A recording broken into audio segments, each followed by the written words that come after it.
আমরা এমন একটা সিম্পল আমল শিখবো আজকে, সেটা হচ্ছে আস্তাগফিরুল্লাহ পড়া। কি পড়া? আস্তাগফিরুল্লাহ। আস্তাগফিরুল্লাহ পড়া। আস্তাগফিরুল্লাহর অনেকগুলো ফজিলত রয়েছে।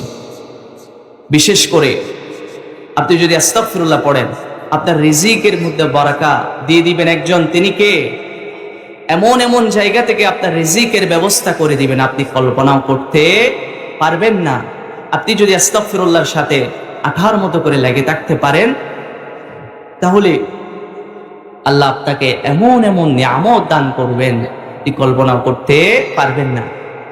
রাসূল করিম সাল্লাল্লাহু আলাইহি ওয়াসাল্লাম ইরশাদ করেছেন, মান লাজিমাল ইস্তিগফার জাআলাল্লাহু মিন কুল্লি যিকিন মাখরাজা ওয়া মিন কুল্লি হাম্মিন ফারাজা ওয়া ইয়ারযুকুহু মিন হাইথু লা ইয়াহতাসিব।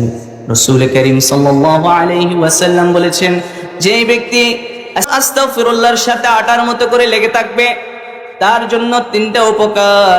এক নম্বর হলো তার সকল প্রকার অভাব অনটনকে দূর করে দিবেন একজন। তিনি কে? আস্তাগফিরুল্লাহর এক নম্বর ফজিলত হলো আপনার যে অভাব অনটন আছে সেটাকে দূর করে দিবেন আল্লাহ। সেই কারণে যখনই আপনি সময় পাবেন, যখনই আপনার সুযোগ হবে, তখনই আপনাকে আস্তাগফিরুল্লাহ পড়তে হবে। দুই নম্বর হচ্ছে আপনার দুশ্চিন্তা দূর করে দিবে। আপনার যত রকমের দুশ্চিন্তা আছে সমস্ত কিছু দূর করে দিবেন। তিন নম্বর হলো ওয়ায়ারযুকুহু মিন হাইথু লা ইয়াহতাসিব, আপনার জন্য এমন এমন জায়গা থেকে রিজিকের ব্যবস্থা করে দিবে, আপনি কল্পনাও করতে পারবেন না। সম্মানিত উপস্থিতি, আল্লাহ কোরআনুল কারীমে সূরাতুন নূহের মধ্যে আরো বলেছেন, নূহ আলাইহিস সালাম তার জাতিকে অনেক বেশি আহ্বান করেছে, তারা আল্লাহর সাথে এত বেশি নাফরমানি করেছে। নূহ আলাইহিস সালাম তার সম্প্রদায়কে দিনে রাতে গোপনে প্রকাশ্যে সব সময় তিনি দাওয়াত দিয়েছেন, কিন্তু তার দাওয়াত অনেকে গ্রহণ করেছে আর অনেকে গ্রহণ করে নাই। কিন্তু পক্ষান্তরে তিনি বলেছেন, তোমরা আল্লাহর কাছে তওবা করো। ফাকুলতু ইস্তাগফিরু রাব্বাকুম ইন্নাহু কানা গফফারা ইউরসিলিস সামাআ আলাইকুম মিদরারা ওয়া ইউমদিদকুম বিআমওয়ালিন ওয়া বানিনা ওয়া ইয়াজআল লাকুম জান্নাতিন ওয়া ইয়াজআল লাকুম আনহারা।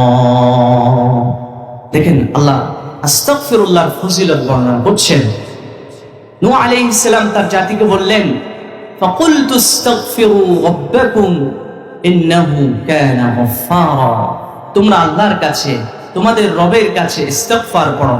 ইস্তিগফার পড়লে তোমাদের যত রকমের পাপ আছে, যত রকমের গুনাহ আছে, সবগুলো মোচন করে দিবে আল্লাহ। তিনি বলছেন, ইন্নাহু কানা গফফারা, নিশ্চয় আল্লাহ হচ্ছে অত্যন্ত ক্ষমাশীল, দয়ালু।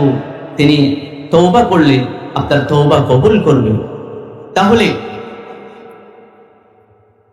তিনি আরো বলেছেন যে তোমরা যদি তওবা করো, তওবা করলে তার ফজিলত কি?